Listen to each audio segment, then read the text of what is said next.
Today is May 30th, and as usual, I'm going to take a look at the newest items on Halo Infinite store and determine whether or not they're worth your money. So again, Magpies, I'm Magpie Leon, and let's jump straight in. First things first, we have today's daily item, which is the return of the Brush Tread Disruptive Coating. This is the Odst one based off of the Halo 3 ODSTs. It costs 800 credits and you get the coating for every core.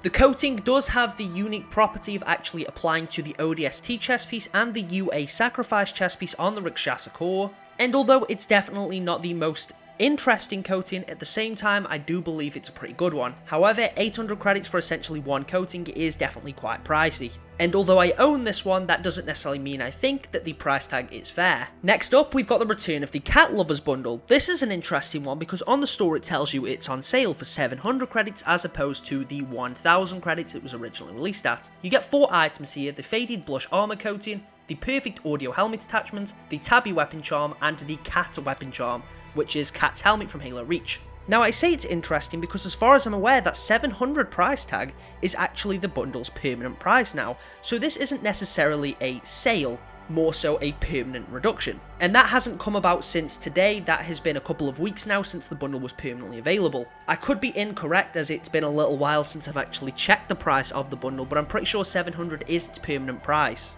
So this doesn't really feel like a sale if that's what price the bundle's going to be at permanently. Anyway, moving on, we have the Mirage Epsilon Spring Bundle. This is a condensed version of the original Epsilon Spring Bundle, where you get the coating on the Mirage Armor Core and 3 weapon coatings, and it costs 600 credits. The weapons are the Bulldog, the Bandit, and the Hydra. Personally, although I do appreciate the option to get some of these smaller bundles instead of the main Epsilon Spring one, this means you can just get the coating for the core you want it for. At the same time, I do still think as a whole Epsilon Spring has been pretty overpriced, but it's definitely not as bad as the Disruptive Measurement Bundle, which is up next. This is 5 weapon coatings. You get it for the Assault Rifle, the Bandit, the Hydra, the Bulldog, and the Sidekick, and the bundle costs 1,200 credits for 5 weapon coatings. This is absolutely ridiculous. This is quite possibly one of the worst prices we've seen on the store, as actual armor sets often only cost 1,200 or 1,400. This is literally only 5 weapon coatings. You don't even get it for every weapon, and it costs 1,200 credits, which I think is ridiculous.